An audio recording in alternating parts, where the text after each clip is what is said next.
சொத்து வரி உயர்வு, பால்வரி உயர்வு என எல்லா வரிகளையும் உயர்த்தி திமுக கோபாலபுரத்தின் வருமானத்தை அதிகரித்துக் கொண்டதாக பாஜக மாநில தலைவர் அண்ணாமலை குற்றம் சாட்டியுள்ளார்.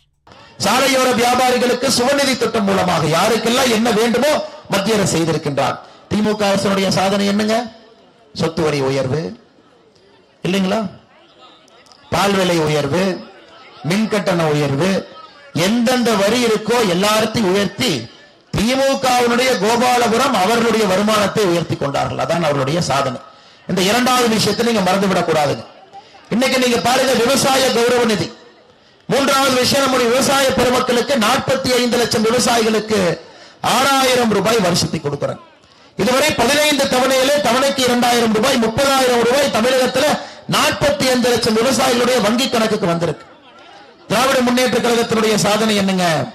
விவசாய நண்பர்கள் அவருடைய நிலத்தை சிப்காட் எடுப்பதற்காக வந்தால் அதை எதிர்த்து போராட்டம் பண்ண விவசாயிகள் மீது இந்தியாவிலே ஒரு அரசு குண்டா சட்டம் போட்டிருக்கின்றார்கள் என்றால் தமிழகத்தில் திருவண்ணாமலையில போட்டிருக்கிறான்.